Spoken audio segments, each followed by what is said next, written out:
Have you ever wondered why ancient civilizations would send a goat wandering into the wilderness, carrying the sins of an entire nation on its back? What if I told you that this mysterious ritual, known to millions as the Day of Atonement ceremony, was never really about the goat at all? What if the true horror lies not in what was sent away, but in who was receiving it? Today, we're diving deep into one of the most chilling and misunderstood passages in all of Scripture. A passage that reveals a dark entity so powerful, so terrifying, that his very name was whispered in the shadows of the temple. His name is Azazel, and the truth about who he really is will shake everything you thought you knew about good and evil. You've heard of Satan, the great deceiver. You've trembled at stories of demons and fallen angels. But what if I told you there's an entity whose influence runs so deep through human history that we've been unknowingly participating in rituals connected to him for thousands of years? An entity so dangerous that God himself instituted a ceremony specifically to deal with his corruption. This isn't just ancient history gathering dust on forgotten scrolls. This is about understanding a spiritual reality that's been hidden in plain sight, woven into the very fabric of our most sacred traditions. The rabbit hole we're about to descend will challenge everything you think you know about spiritual warfare, divine justice, and the cosmic battle between light and darkness. If you're ready to uncover truths that have been buried for millennia, if you're prepared to face revelations that might disturb your sleep, then stay with me. Comment 7 enough to see what lies, 7-7 if you're brave, beneath the surface of this ancient mystery. And thank you to everyone who has supported this channel. Your encouragement gives me the strength to bring these difficult truths to light, because what we're about to discover about Azazel isn't just shocking.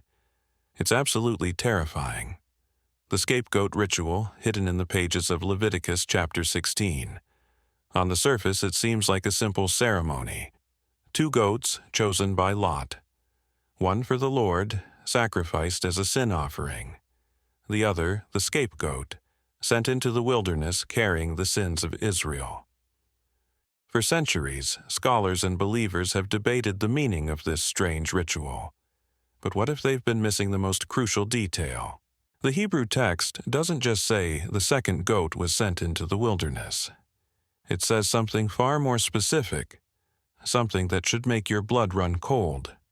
The goat was sent to Azazel. Not to the wilderness, not to wander aimlessly, but to Azazel. Who is Azazel? The name appears in the biblical text, yet most translations hide its true meaning. Some render it as scapegoat, others as the wilderness. But these translations mask a terrifying reality. Azazel is not a place. Azazel is a being. Ancient Jewish texts, preserved for thousands of years, paint a picture of Azazel that will haunt your dreams. He's described as one of the Watchers, those mysterious angels mentioned in the book of Genesis who saw that the daughters of men were beautiful and took wives for themselves. But Azazel was different. He wasn't just any fallen angel. He was their leader, their teacher, their corrupter. The book of Enoch, revered by early Christians and referenced by Jude in the New Testament, reveals Azazel's true horror. He's the one who taught humanity the arts of war. He showed men how to forge swords, how to make shields, how to craft weapons of destruction. But his corruption ran deeper than warfare. He taught women the arts of deception, how to paint their faces, how to adorn themselves to entice and seduce. Can you imagine the weight of that revelation? Every act of violence, every deception, every seduction that has plagued humanity can be traced back to this single entity. Azazel didn't just fall from heaven. He actively corrupted the human race, teaching them skills that would lead to their destruction ritual that involved sending anything. But why would God institute it to such a creature?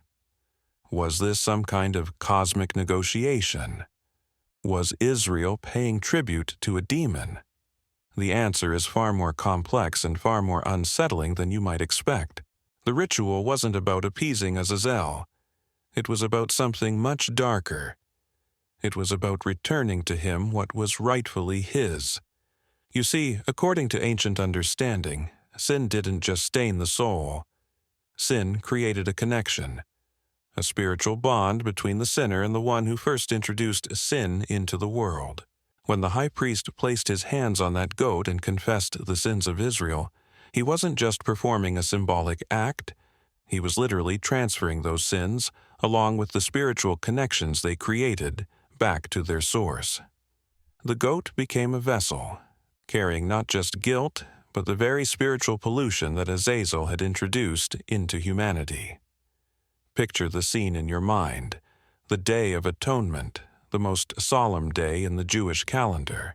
The high priest, trembling with the weight of his responsibility, stands before two identical goats. The lots are cast. One goat will die, its blood covering the sins of the people. The other will live, but its fate is perhaps more terrible than death. As the high priest lays his hands on the living goat, the atmosphere grows thick with unseen presence. The sins of an entire nation, every murder, every theft, every act of adultery and idolatry, every broken promise and corrupted heart are transferred to this innocent creature. But it's not just sin being transferred, it's the spiritual contamination that connects those sins to their ultimate source. The goat is then led away, not by just anyone, but by a man appointed for this specific task. Some traditions say this man was chosen because he was expendable, because the journey into Azazel's domain was so dangerous that he might not return. Others say he was specially prepared, protected by ritual and prayer for his terrifying mission.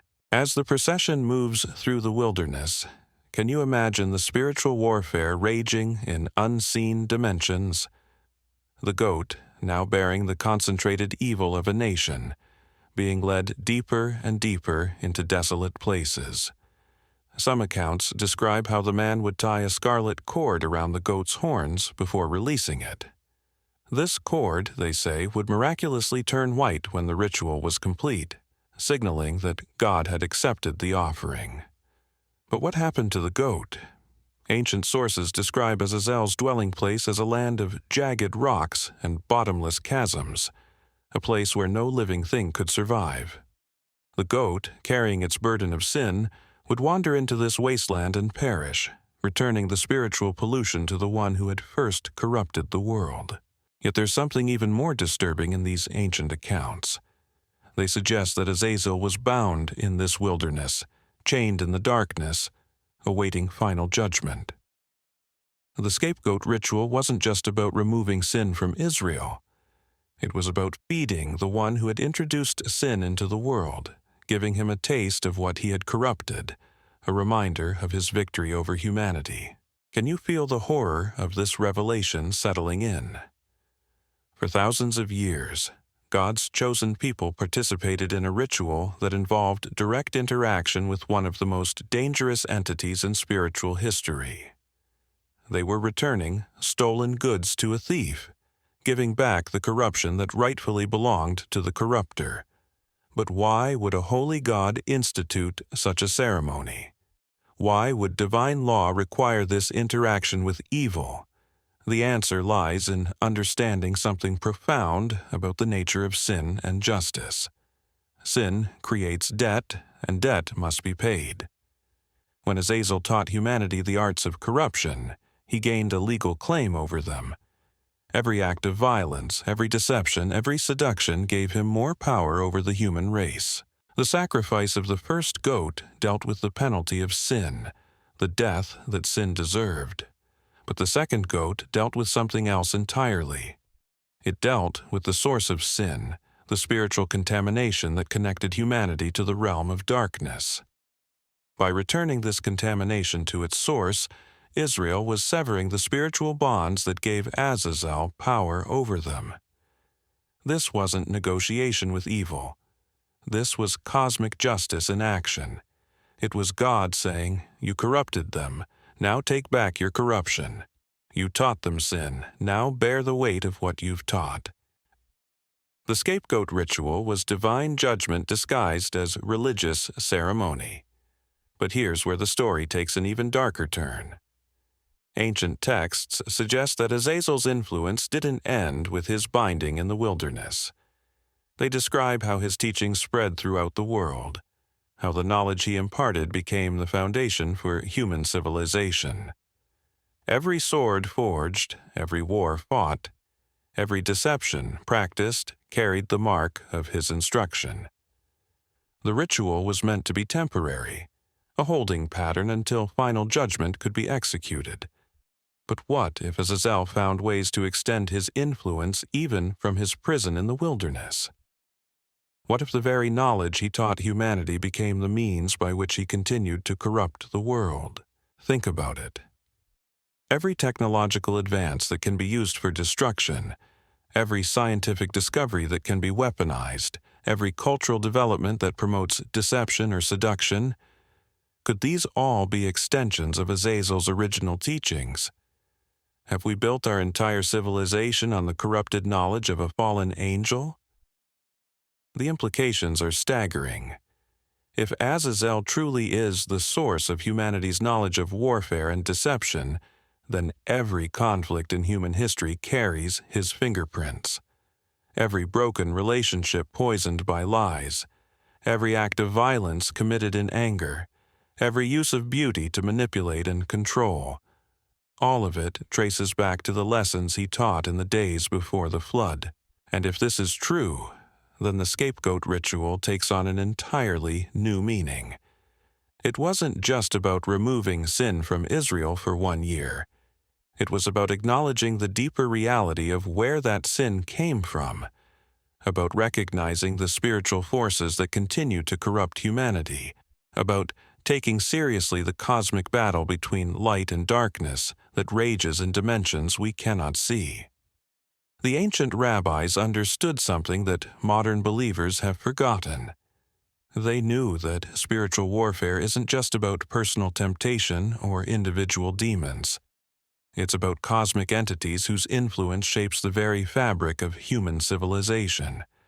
They knew that dealing with sin meant dealing with its source, even if that source was terrifying beyond comprehension.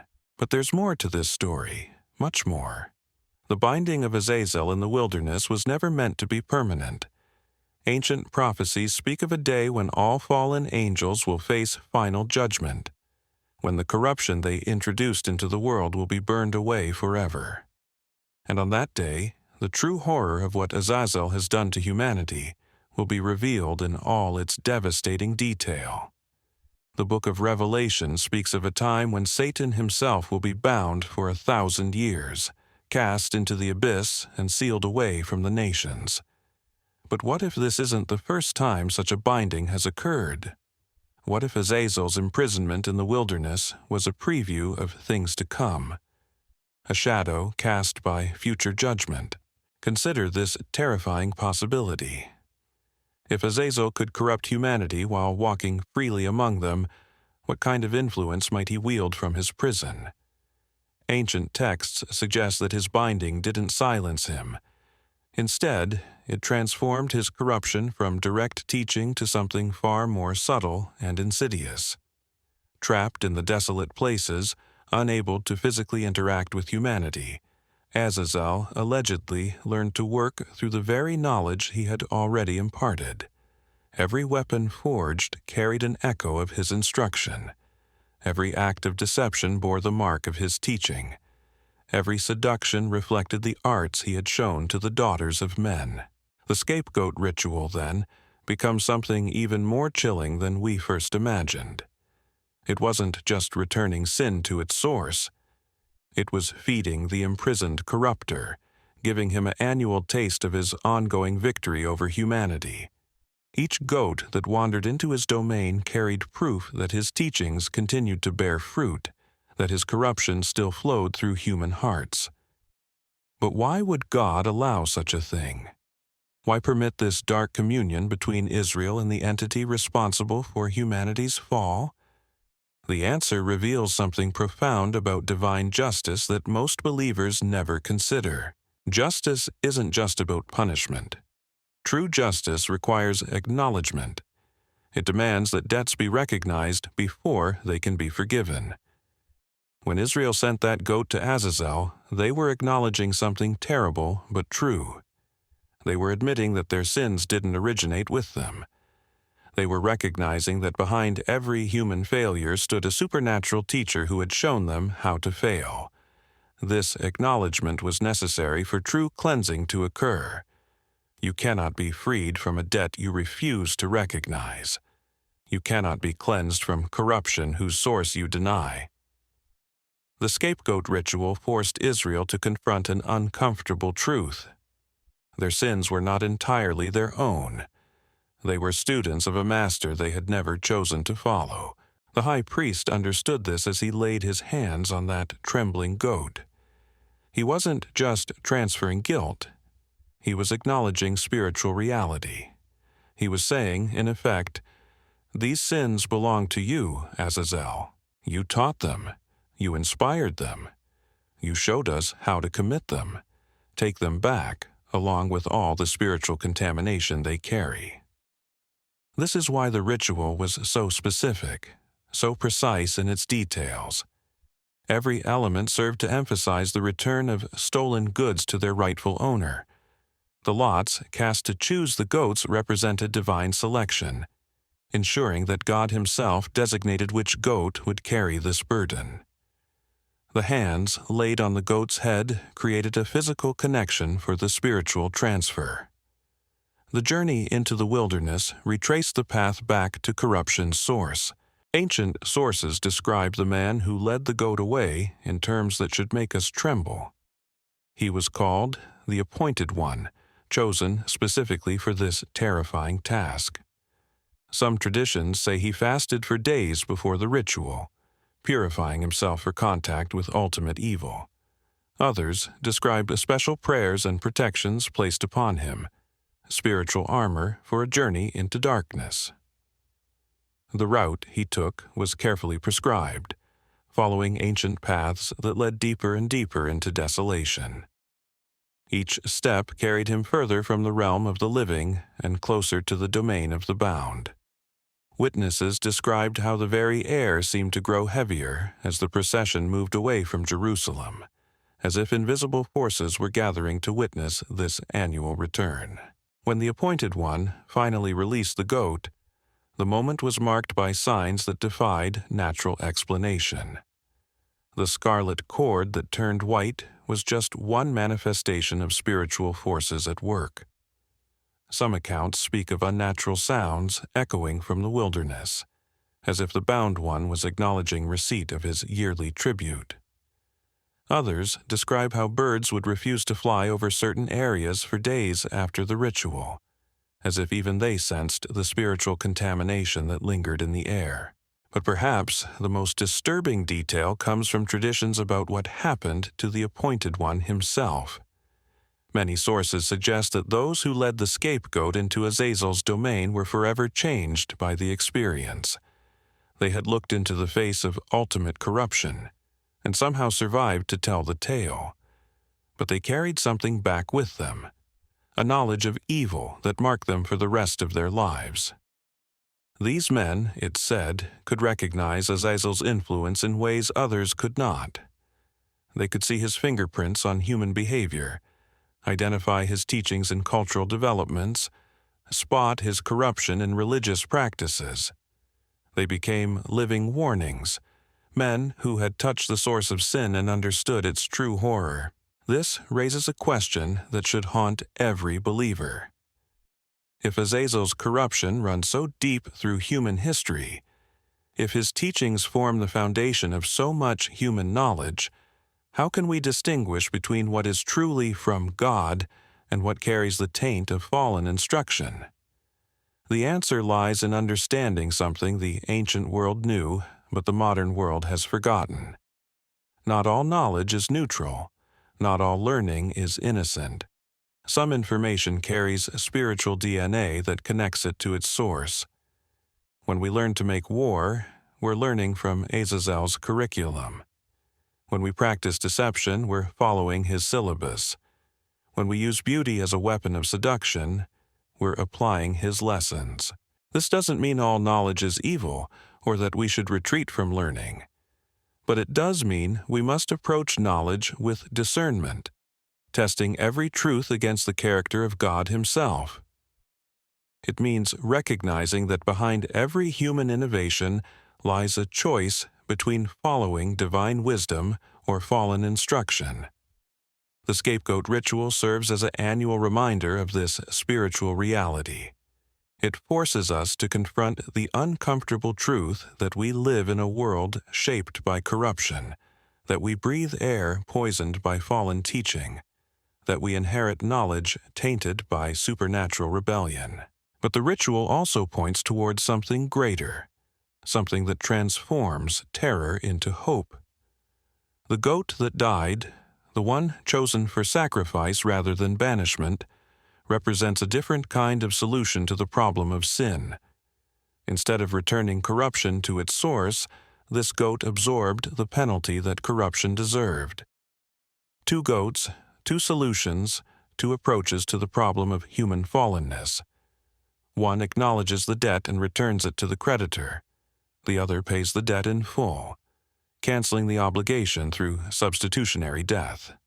Together, they paint a complete picture of what true atonement requires. The ancient Israelites understood something profound about spiritual warfare that modern believers often miss. They knew that dealing with sin meant dealing with its supernatural source. They knew that cleansing required acknowledgement of contamination's origin. They knew that freedom demanded confrontation with the forces that had enslaved them. As that goat disappeared into the wilderness, carrying the sins of a nation back to the one who had first taught those sins, Israel experienced something deeper than forgiveness. They experienced recognition of spiritual reality. They gained understanding of the cosmic forces at work in their daily struggles. They received insight into the true nature of the battle between light and darkness. And in that understanding, they found both terror and hope. Terror at the realization of how deep corruption runs, how thoroughly fallen teaching has permeated human existence. But hope in the knowledge that God himself had provided a way to deal with both the symptoms and the source of sin. The question that haunts us now is whether we have that same courage to face spiritual reality. Are we willing to acknowledge the supernatural sources of human corruption? Are we brave enough to trace our failures back to their fallen origins? Do we have the strength to confront the entities that continue to shape our world through ancient teachings?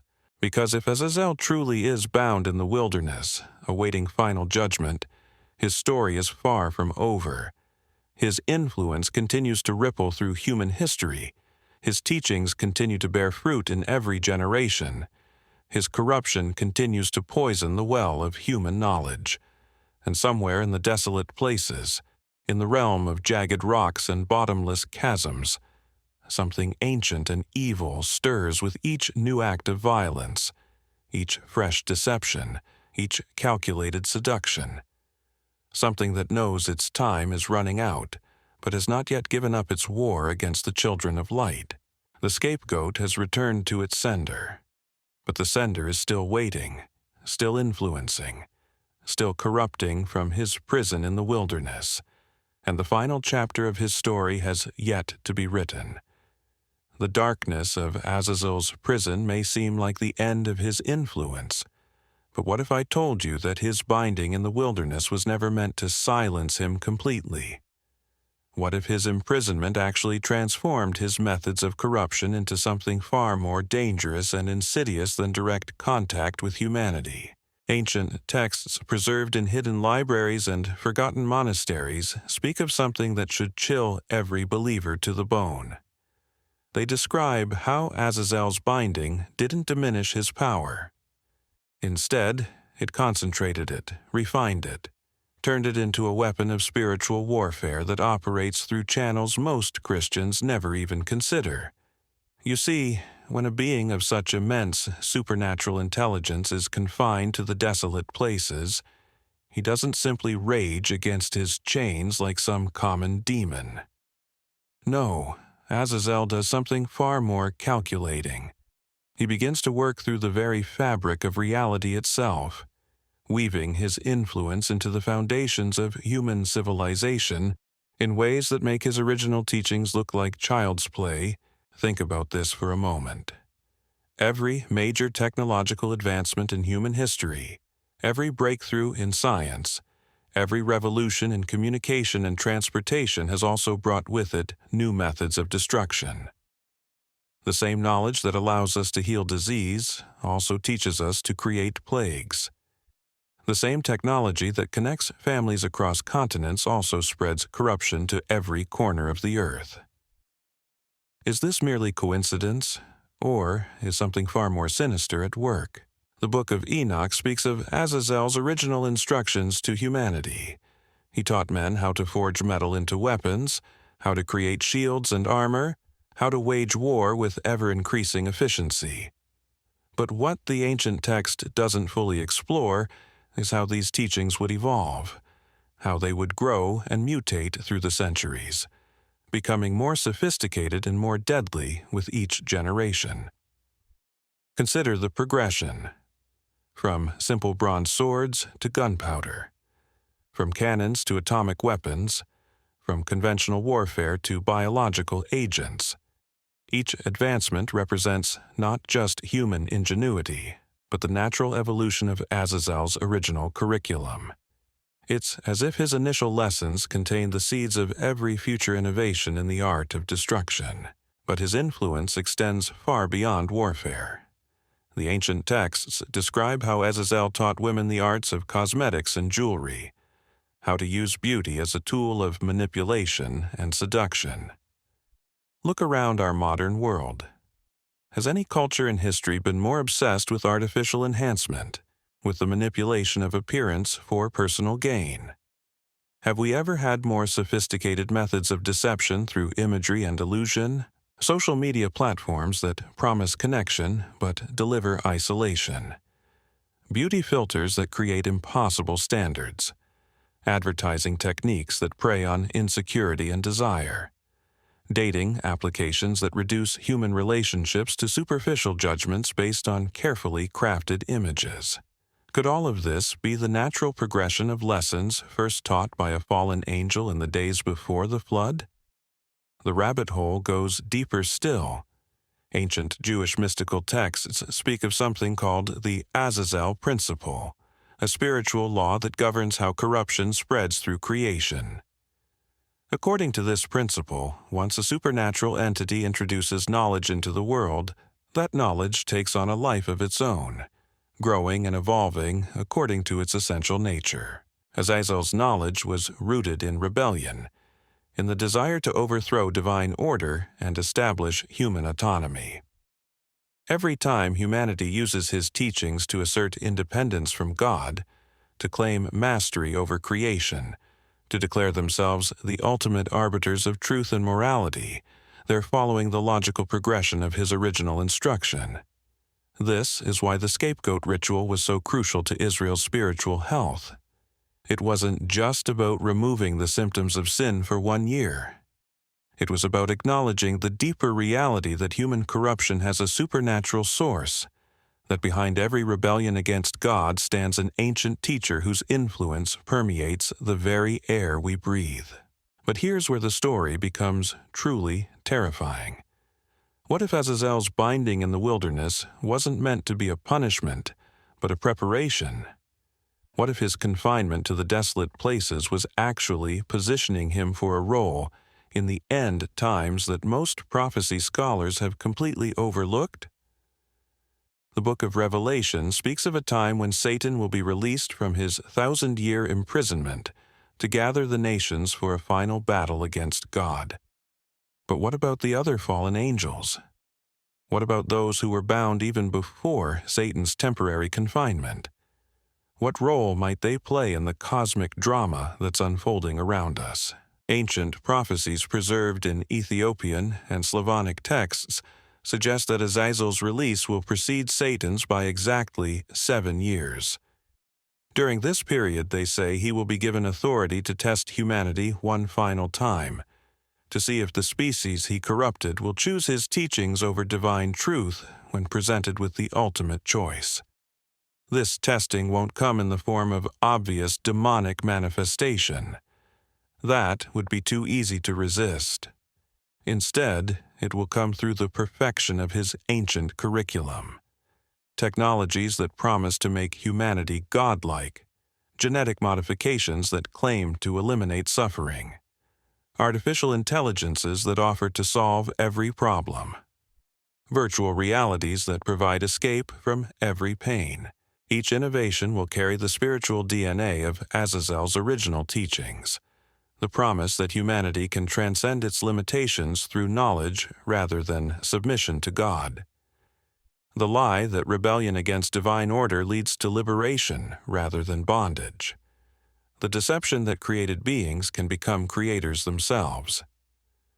The most chilling aspect of this prophetic timeline is how natural it will all seem.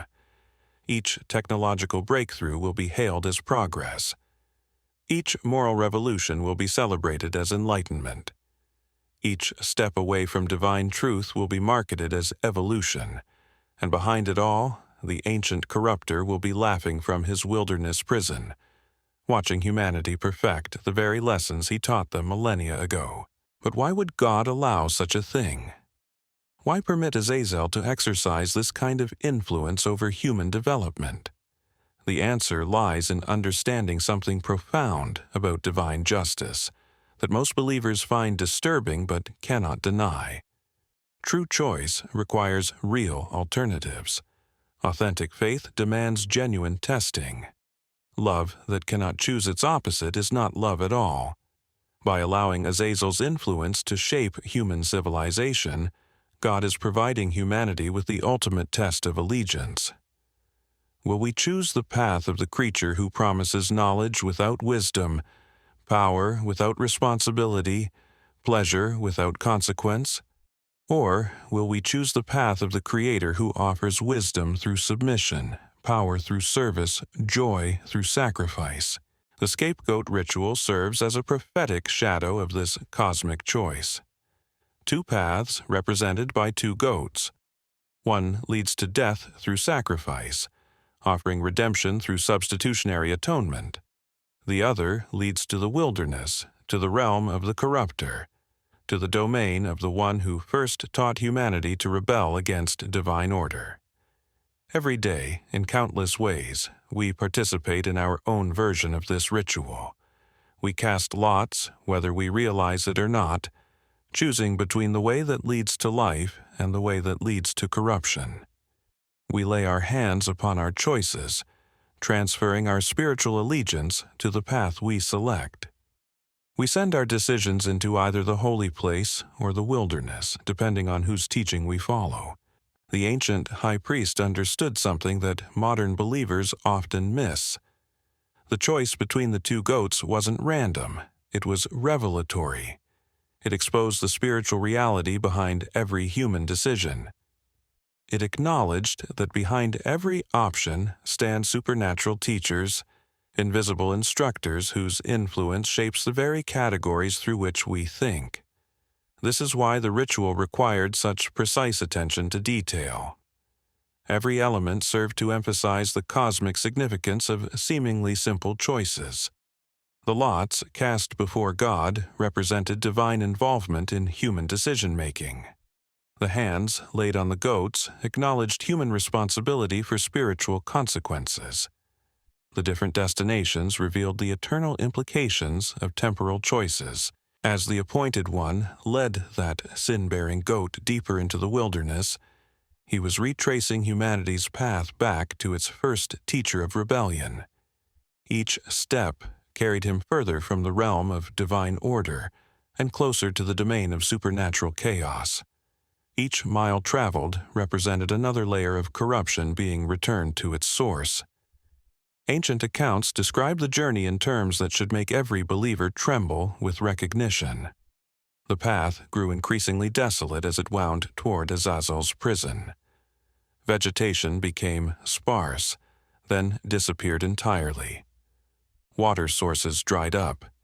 Even the rocks seemed twisted and broken, as if the very landscape reflected the spiritual reality of its ruler.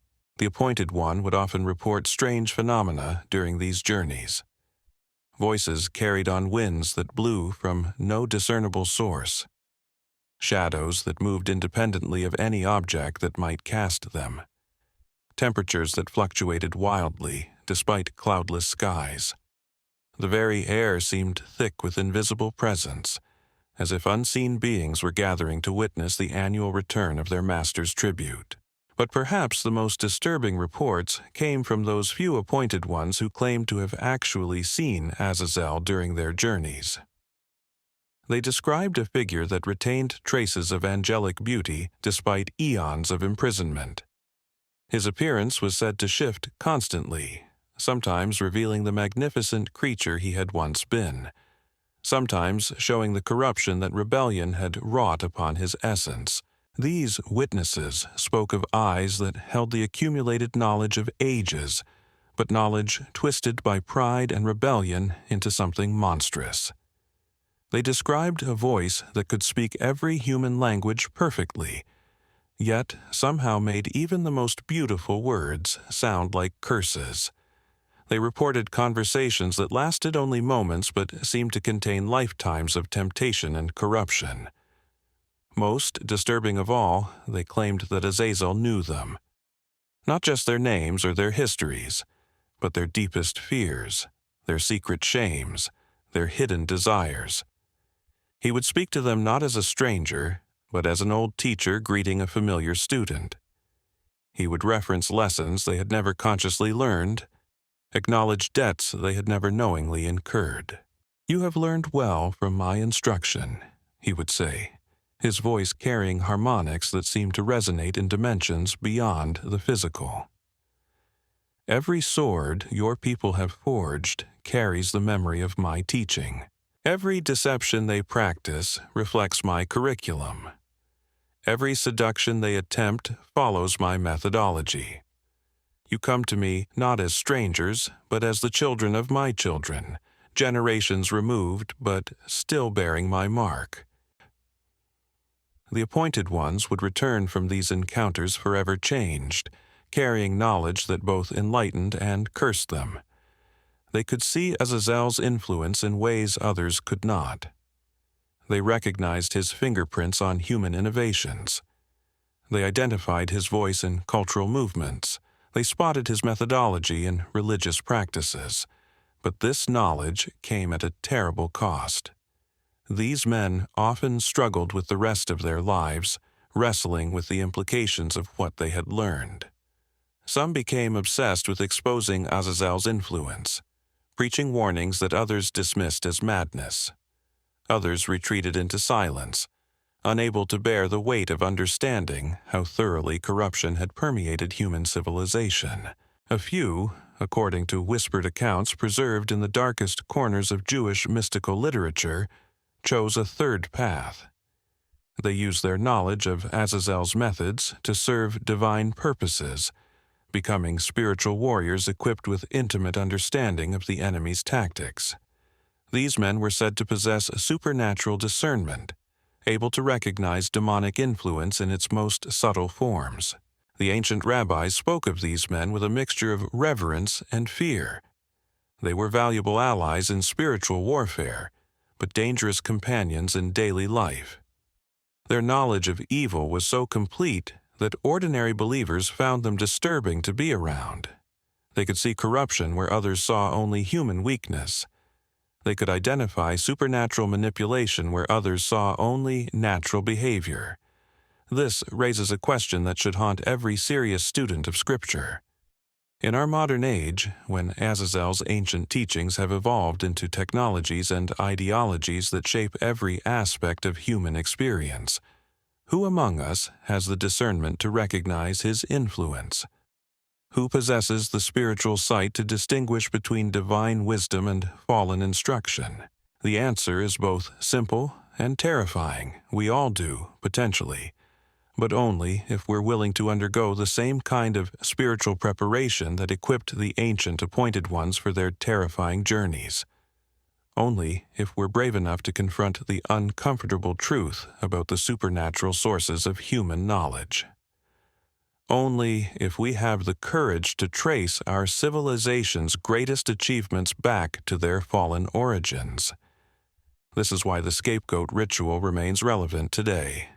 Not because we need to literally send goats into the wilderness, but because we need to maintain the spiritual discernment that the ritual represented.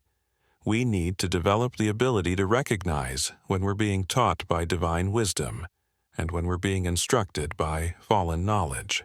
Every technological innovation that promises to make us like God should trigger our spiritual alarm systems. Every cultural movement that encourages rebellion against divine order should remind us of Azazel's original curriculum.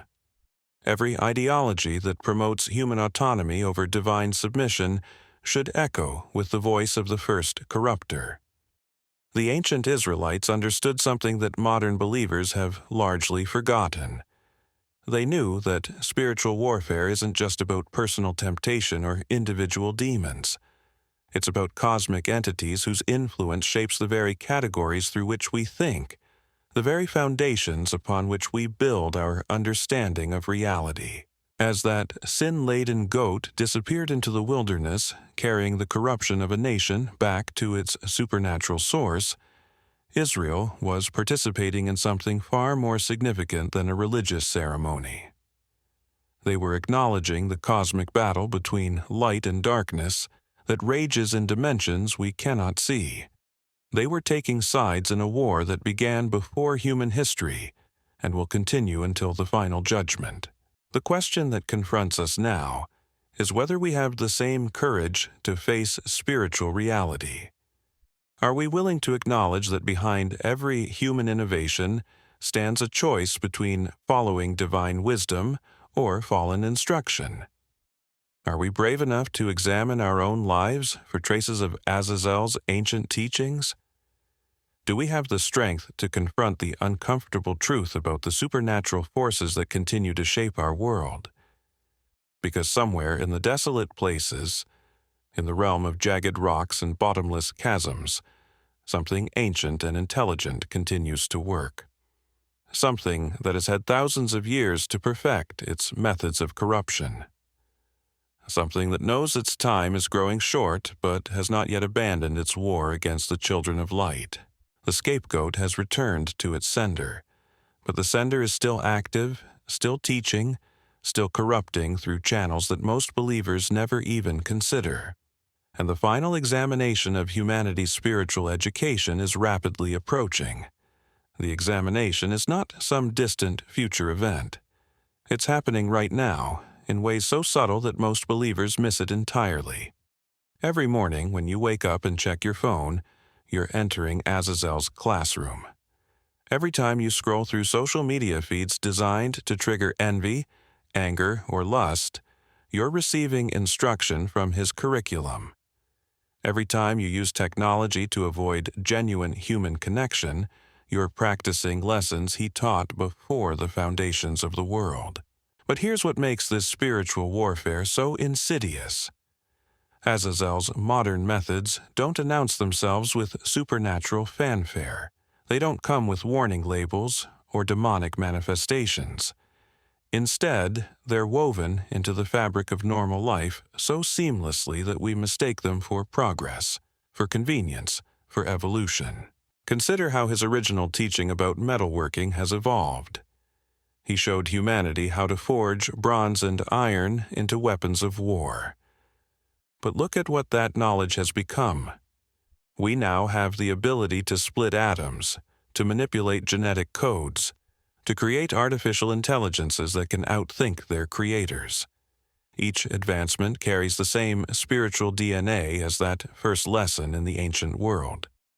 The promise that through knowledge, through technology, through human innovation, we can transcend our limitations and become like gods. The seduction is always the same. whether it's whispered in an ancient garden or broadcast through fiber optic cables. You can be like God, knowing good and evil. You don't need to submit to divine authority. You can create your own truth, your own reality, your own destiny.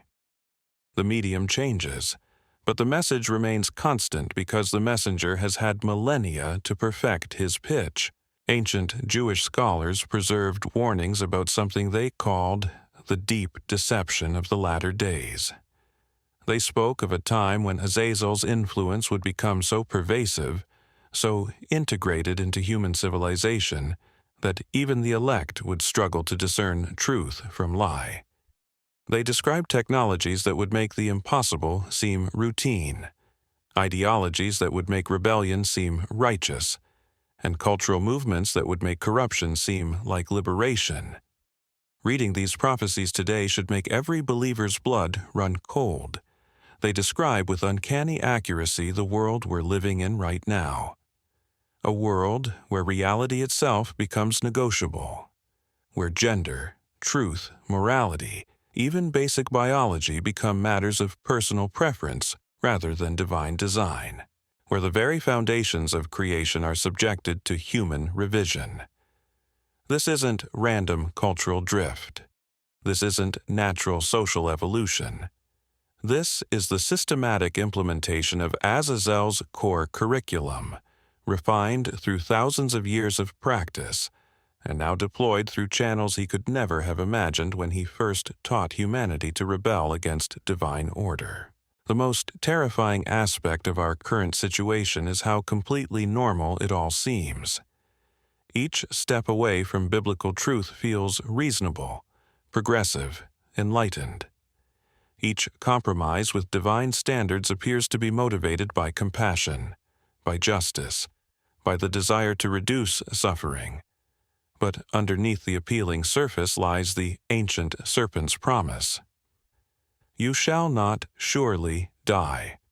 God knows that when you eat of it, your eyes will be opened, and you will be like God. The scapegoat ritual forces us to confront an uncomfortable question. If sin has a supernatural source, if corruption flows from a fallen teacher whose influence permeates human civilization, then what does genuine repentance actually require? Is it enough to feel sorry for our mistakes, or must we trace those mistakes back to their spiritual roots? Ancient Israel understood that true cleansing demanded acknowledgement of contamination's origin. They couldn't just deal with the symptoms of sin. They had to address its source. They had to return the spiritual pollution to the entity who had first introduced it into the world. Only then could genuine purification occur. This principle applies with devastating relevance to our current spiritual condition. We live in a world saturated with Azazel's teachings, breathing air poisoned by his influence, thinking thoughts shaped by his methodology. Surface-level repentance, the kind that says, "I'm sorry," without understanding the deeper spiritual dynamics at work, cannot address the root of our corruption. True repentance in our age requires something far more radical. It demands that we examine every aspect of our lives, every assumption we hold, every goal we pursue, and ask the terrifying question: where did I learn this? Who taught me to think this way? What spiritual source is feeding this desire, this ambition, this fear? The answers we discover may shock us. That drive for success that consumes our thoughts? It may trace back to Azazel's teaching that we can transcend our created limitations through effort and achievement.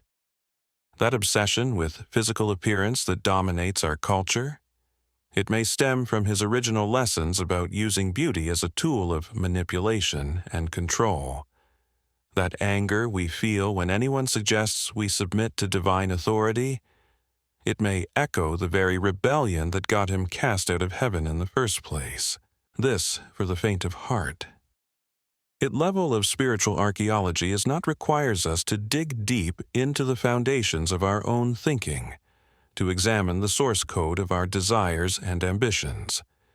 It demands that we become like those ancient appointed ones who led the scapegoat into the wilderness, willing to journey into uncomfortable territories to confront the spiritual realities we'd rather ignore.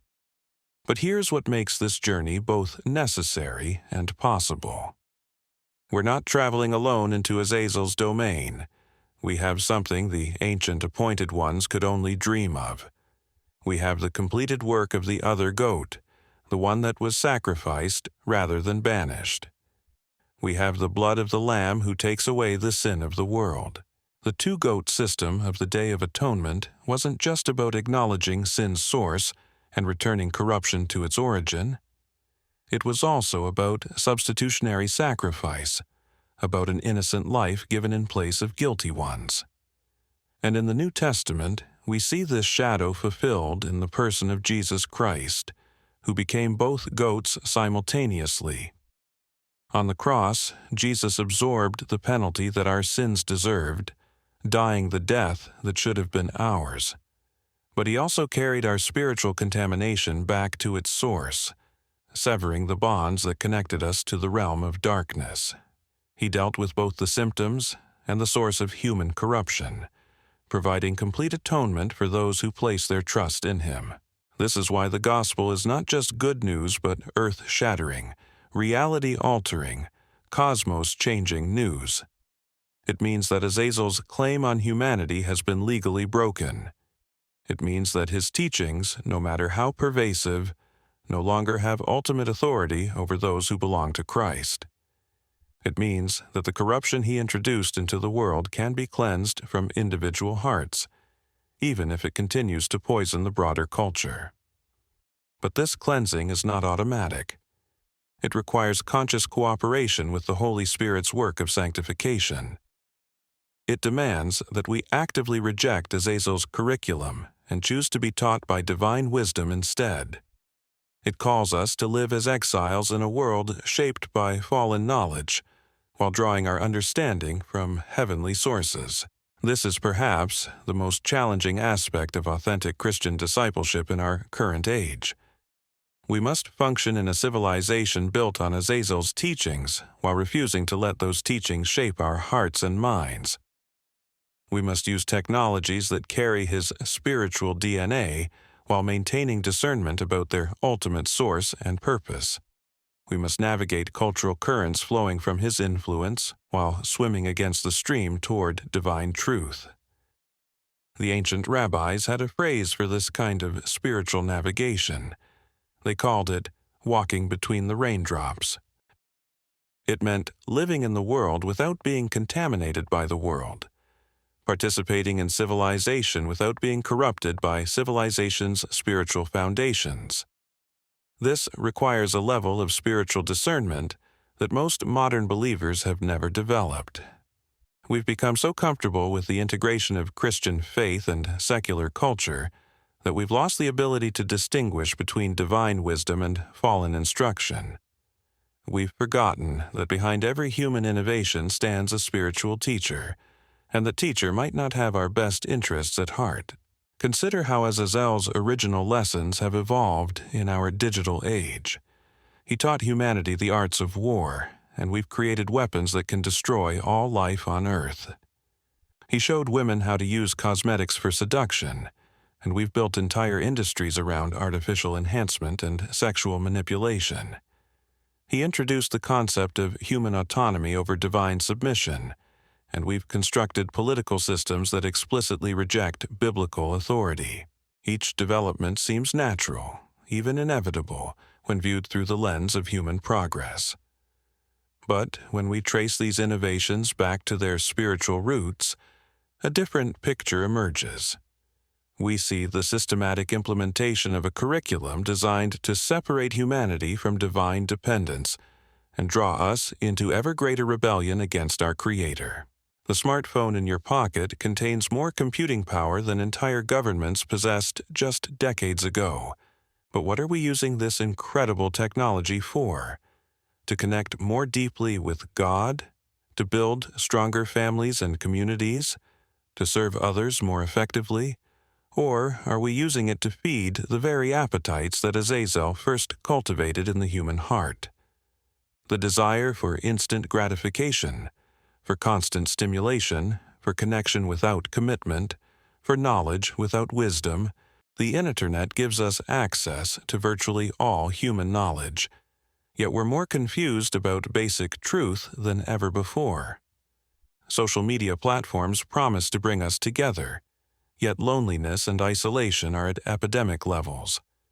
Dating applications offer unlimited romantic options, yet marriage rates plummet and divorce rates soar. Each technology delivers the opposite of what it promises, because it's built on a foundation of fallen wisdom. This doesn't mean technology itself is evil, or that we should retreat from modern life, but it does mean we must approach every innovation with the discernment of those ancient appointed ones who could recognize Azazel's influence in its most subtle forms. We must learn to ask the hard questions about the spiritual sources of our tools and techniques. Does this technology increase my dependence on God or my independence from Him? Does this innovation strengthen authentic human relationships or substitute artificial connections for real ones? Does this development encourage submission to divine wisdom or rebellion against divine authority? Does this advancement feed the appetites of the flesh or nourish the life of the spirit? These questions become even more crucial as we stand on the threshold of developments that would have seemed like pure fantasy just decades ago. Artificial intelligence that can mimic human creativity. Genetic modification that promises to eliminate disease and extend life indefinitely. Virtual reality that offers escape from every limitation of physical existence. Brain-computer interfaces that could merge human consciousness with digital networks. Each breakthrough carries the same promise that echoed through Eden's garden and whispered through ancient Mesopotamia. You can transcend your limitations. You can become like God. You don't need to accept the boundaries your Creator established. The seduction is always the same because the seducer never changes. Only his methods evolve. But here's what gives us hope in the midst of this cosmic deception. The same God who instituted the scapegoat ritual, who provided a way to deal with both the symptoms and the source of human corruption, is still sovereign over history. Azazel's influence may be pervasive, but it's not ultimate. His time may be long, but it's not eternal. His power may be great, but it's not greater than the one who bound him in the wilderness in the first place. The book of Revelation speaks of a day when all fallen angels will face final judgment, when every rebellion against divine authority will be put down forever, when the corruption introduced into creation will be burned away with fire. On that day, Azazel's curriculum will be revealed for what it truly is. Every lesson he taught will be exposed as a lie. Every promise he made will be shown to be deception. Every technology he inspired will be judged by the righteous standard of divine truth. Until that day arrives, we who follow Christ are called to live as resistance fighters in occupied territory. We're called to recognize the spiritual battle raging around us, to identify the supernatural sources of cultural corruption, to resist the ancient teachings that promise liberation but deliver bondage. This resistance begins in our own hearts, with the daily choice to submit our minds to divine truth rather than fallen wisdom. It continues in our families, as we teach our children to discern between heavenly instruction and hellish deception. It extends to our communities as we model alternatives to the corruption that saturates our culture. The scapegoat ritual reminds us that this battle is not optional. We cannot remain neutral in a war between light and darkness. We cannot serve two masters or follow two curricula. Every day, in countless ways, we choose which teacher we will listen to, which instruction we will follow, which destination we will walk toward. The ancient appointed ones who led those sin-bearing goats into the wilderness understood something that modern believers often forget. The journey into spiritual truth requires courage to confront uncomfortable realities. It demands willingness to trace our problems back to their supernatural sources. It calls for the strength to acknowledge how thoroughly corruption has permeated the world we live in. But they also understood something else that fills our hearts with hope. The God who established the ritual is the same God who provides the solution. The one who acknowledged corruption's source is the one who defeated corruption's power. The Creator who allowed the deception is the Creator who will ultimately expose every lie. As we stand on the threshold of developments that will test human allegiance in unprecedented ways, we need the same discernment that guided those ancient spiritual warriors. We need eyes to see Azazel's fingerprints on modern innovations. We need ears to hear his voice in contemporary philosophies. We need hearts that can distinguish between the wisdom that comes from above and the knowledge that rises from the abyss. The final chapters of this cosmic drama are being written in our generation. The ancient corruptor's influence reaches its crescendo just as divine judgment approaches its fulfillment. The choice that faced Israel at the temple gates now faces all humanity on a global scale. Two paths lie before us, represented by two very different teachers. One offers the promise of human divinity through technological transcendence. The other calls us to divine humanity through sacrificial submission. One leads to the wilderness of spiritual desolation. The other leads to the holy place of eternal communion with God. The lots are being cast. The hands are being laid upon our choices. The journey into eternity has already begun. Which goat will carry your spiritual destiny? Which teacher will shape your eternal fate? Which curriculum will determine your final destination? The ancient ritual continues, but now the stakes are infinitely higher. Not just the sins of one nation hang in the balance, but the spiritual destiny of every soul that has ever drawn breath. And in the wilderness, something ancient and patient continues to wait, knowing that the final examination of his curriculum is about to begin. The question that should terrify every believer is this: what if the final examination has already begun, and most of us don't even realize we're being tested? What if the technologies we embrace, the ideologies we accept, the cultural shifts we adapt to are all part of a carefully orchestrated curriculum designed to separate us from divine truth? Ancient prophecies speak of a time when deception would become so sophisticated that even the elect would struggle to discern truth from lie. They describe a period when the very foundations of reality would seem to shift, when up would be called down, when light would be called darkness, when good would be called evil. Does that sound familiar? Does that describe the world you're living in right now? Every morning when you wake up, you're bombarded with information designed to shape your thinking, your desires, your understanding of reality itself. News feeds that trigger fear and anger. Entertainment that normalizes what was once considered perverse. Educational systems that teach children to question the very biological realities God established at creation. Social movements that present rebellion against divine order as moral progress. This isn't random cultural evolution. This isn't natural social development. This is the systematic implementation of a curriculum that was first introduced in the Garden of Eden and has been refined through millennia of practice. The teacher hasn't changed, only his methods have become more subtle, more pervasive, more difficult to detect. Consider how Azazel's ancient lessons about warfare have evolved in our digital age. He taught humanity to forge weapons of metal, but now we wage war through information itself. Psychological operations that can destabilize entire nations. Propaganda so sophisticated it can convince people to deny the evidence of their own eyes. Digital platforms that can manipulate elections, topple governments, and reshape entire cultures without firing a single shot. The weapons are invisible now, but they're infinitely more powerful than anything the ancient world could have imagined. And they're being used to wage war not against foreign enemies but against the human soul itself, against our ability to discern truth, against our connection to divine wisdom, against our very capacity to recognize the spiritual battle raging around us. But perhaps most disturbing of all is how willing we've become to participate in our own spiritual destruction.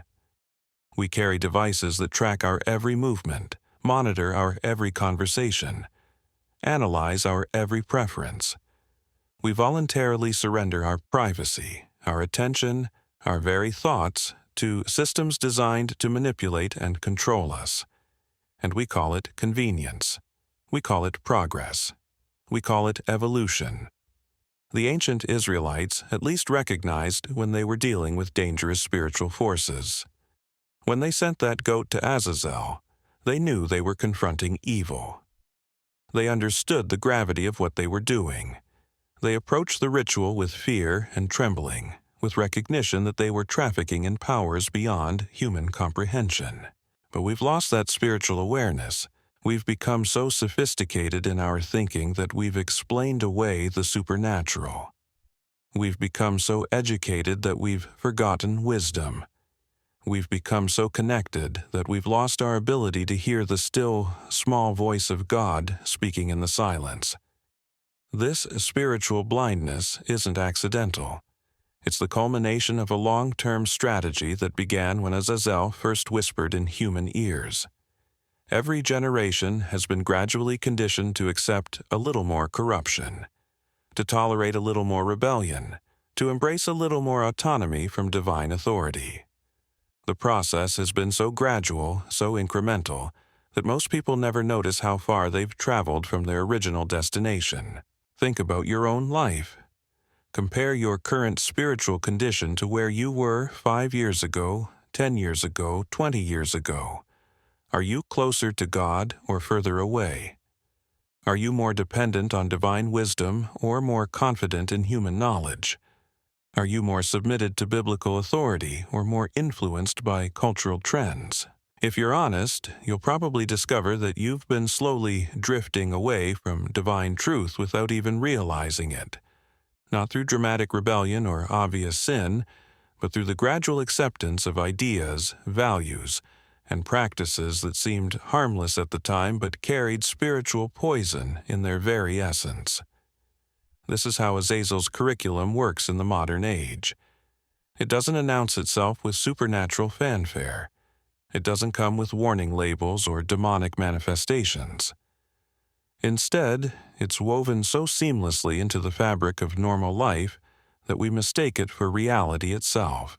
We don't recognize we're being taught because the classroom looks exactly like the world we've always known. But the ancient texts preserved warnings about this very deception. They spoke of a time when the corrupter would no longer need to appear as an angel of light, because his lies would become so embedded in human culture that they would seem like common sense.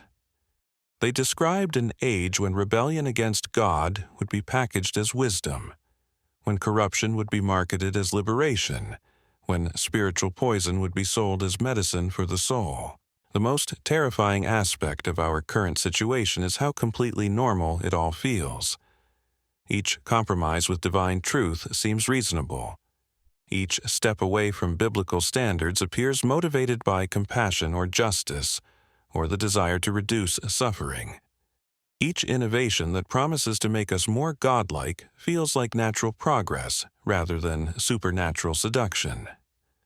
Consider how Azazel's original teaching about cosmetics and jewelry has evolved into our modern obsession with image and appearance.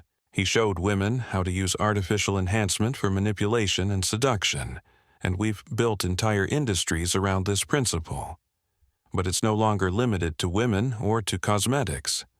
Everyone is expected to curate their image, to present an artificial version of themselves for public consumption. Social media platforms have turned every human being into a performer, constantly crafting and refining their public persona for maximum impact. Dating applications reduce human relationships to superficial judgments based on carefully selected photographs. Professional networks require us to market ourselves like products, highlighting our achievements while hiding our failures and struggles. The result is a culture where authenticity becomes almost impossible, where everyone is wearing a mask, where genuine human connection becomes increasingly rare. We're all following Azazel's ancient curriculum about using appearance to deceive and manipulate, but we call it personal branding or social networking, or just keeping up with the times. Meanwhile, his teachings about rebellion against authority have evolved into political ideologies that explicitly reject biblical principles. Movements that celebrate sexual autonomy over divine design. Educational theories that encourage children to question every form of traditional authority. Legal systems that prioritize individual rights over community responsibility. Economic structures that promote unlimited consumption over stewardship of creation. Each development seems natural when viewed in isolation, but when you step back and look at the broader pattern, something darker emerges. Every innovation seems designed to increase human autonomy while decreasing dependence on God. Every cultural shift seems intended to normalize what was once considered sinful, while marginalizing what was once considered sacred. This is not coincidence. This is not random social evolution. This is the systematic implementation of a spiritual curriculum designed to prepare humanity for the ultimate test of allegiance.